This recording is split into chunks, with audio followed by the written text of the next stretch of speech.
Yo ho, a birthday boy is me. Spike's RT blog, date March 7th, 2012. And my birthday is today, and I got a special shirt here to celebrate. And I am celebrating. Alright, I turned 23 today. I went out into the parks with my family, and I had such a great time.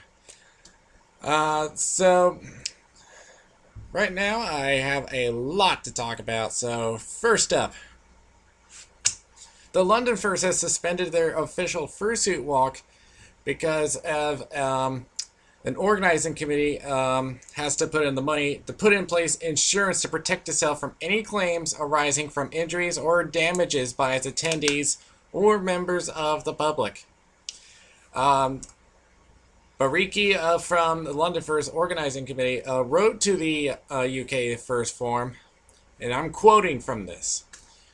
The quotes we have been receiving seem to be in the region of 300 to 600 pounds, depending on the number of events covered and the extent of the extensions to cover volunteers. Although we do have some funds available, they weren't donated for this purpose, and therefore we cannot use them.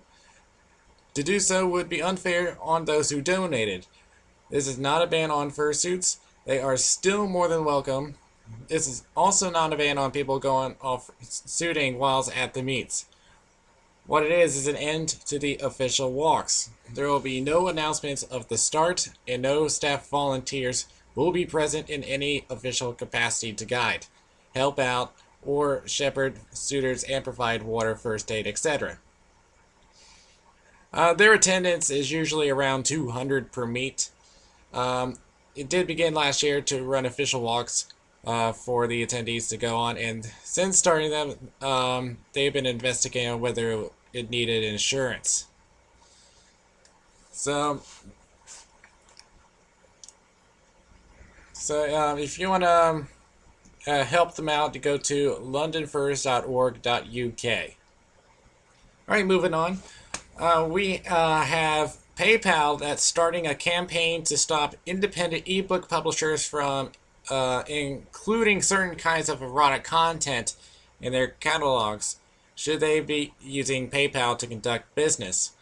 On Saturday, February 18th, they began threatening to deactivate accounts of indie book publishers and distributors. And this includes a certain sexual material, including themes and implied scenarios of incest, pseudo-incest, fantasies about non-consensual sex, rape, bestiality, which will also include non-human fantasy creatures and BDSM.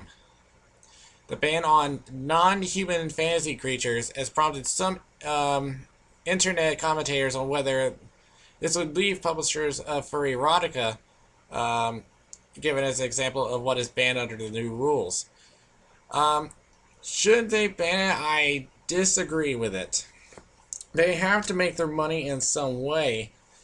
And this also hurts PayPal as well, because now they're going to lose money off of that, because they give a charge, like a commission for money that's coming in when they are selling goods. So now PayPal is losing money on that.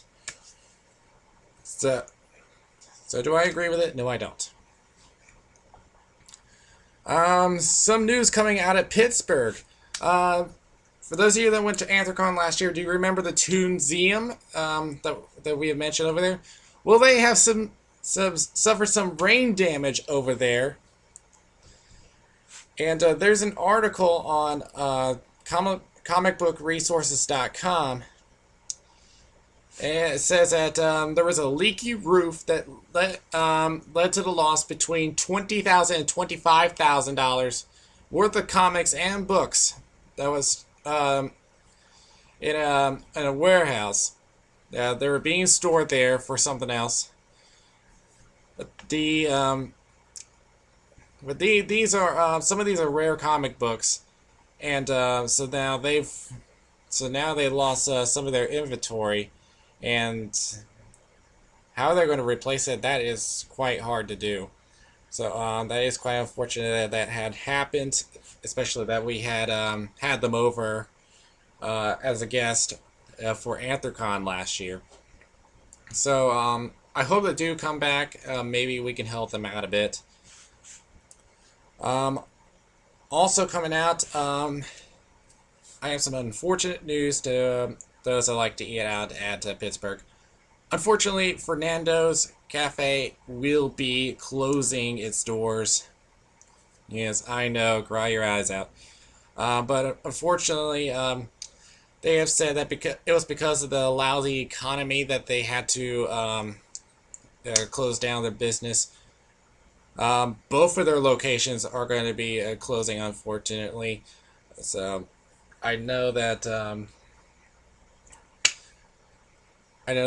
Furs would love to go to this place, but unfortunately, there are some circumstances that can have some undesired results. So this is quite unfortunate. Also, we have also had the passing of Waarhorse, who died from a heart attack. And he is pretty well known. I first got the news from Uncle Kage on his live journal. So, and plus this was on a few FA accounts that were posting in journals. So this is a quite unfortunate passing as well. So condolences to his family and friends. Alright, what else do I have going? Now, let's go to a more upbeat side. Now, as I have mentioned before, I have been out to the parks, and of course, one of my favorite things to do over there is see characters. But usually it's all the same ones, all the regulars, Mickey, Minnie, Donald, Goofy, all of them. It just makes me wonder, if I had the ability, what old characters could I bring back? Because there's some characters that I've seen before, but I never get to see them anymore. So, for the first time in my blog, I am going to give a top 5 list. Now, these are the characters that I believe that should be brought back to the Walt Disney World theme parks. Now, this will not include any shows or parades. This will only count meet and greets. So here goes nothing. Here is my top 5 characters I want to bring back. Number 5. Lotso from Toy Story 3. Now, yes, he does appear in one of the parades at Hollywood Studios, but that does not count, like I said at the beginning. I mean, with this villain, it just is different from the others. I mean, think about it. You got others like Maleficent, the Evil Queen, but this guy is just cute. I mean, villains are not supposed to be cute. But when I first saw him, he was like one of the biggest characters I ever seen. And he even had a pleasant smell to him. So, I mean, kids would just run up to him. So, why they even decide not to put him as a walk-around meet and greet character anymore, I do not know. But yes, they still have it in the praise. But I just want the chance to give him that big hug again. Number 4. Bolt from Bolt. Now, I've never seen the movie, but I have seen his character in a few clips. He is one that is fiercely loyal and brave. Now, I see this character, and I just feel like I just want to do a few tricks with him. I mean, look at that. Who just wouldn't want a dog that just has these superpowers? Well, okay, not real. But you just wanted to see him do tricks with his supposed superpowers. And I heard that he does rare appearances, but I don't think he appears enough. So, if you see Bolt, he's worth getting.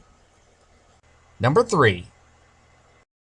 All of the Brer characters from Song of the South. Now, I never get to see them. Now, Brer Rabbit and Brer Bear do appear in the hoedown at Frontierland, but that doesn't count. Now, I think the reason why they don't really appear that much is all based off of their movie. You see, the movie was never released in its entirety because of racism issues. See, the story is all based around Brer Rabbit's adventures, with the most controversial being the Tar Baby story. You can read about that on your own. But because of that, it gained controversy, and Disney was very hesitant in trying to release the whole video. So I think that may be the reason why Brer Rabbit, Brer Bear, and Brer Fox have never gotten that much publicity. But if you ever get to find them in the hoedown, do try to get the chance to dance with them. Number 2. Roger Rabbit from Who Framed Roger Rabbit. Now, if you're looking for a real cartoon character, this is the guy. Now, I have never seen him in person, but I've only seen him in some VHS videos. Now, he was one of the classic ones where all the original violence came from, where all the good cartoons came from, where the government comes in and says, your cartoons are all too violent. So I never get to see him anywhere. As a matter of fact, I don't even know if he ever appears anymore. So I really want to get the chance to see him and see all his cartoon antics. And the number 1 cartoon character I want to bring back is Figment from Journey into Imagination. Now, there used to be a walk-around character of him, and I only saw him 2 times. I think he only lasted for like a couple years. But then when they took him out, we were all pissed. Especially all the Figment fans. Now, yes, he used to be a puppet with Dreamfinder when they first came out. But then when they turned the attraction into a science theme, it just wasn't the way it used to be. Now, I was really unhappy when they removed the walk-around character. I mean, look at this guy. He's a purple dragon of cuteness. He's got the smile, the yellow jacket. That's just an invitation for a hug. I really don't understand their decision on why they take him out. But there has been some rumors about Figment, so we'll just have to see as time passes. But for now, we really missed you, Figment. Well, there you go. There's my top 5 list. And I really hope that this will happen soon. So that's pretty much it. I had a great birthday, so Spike Pep logging out.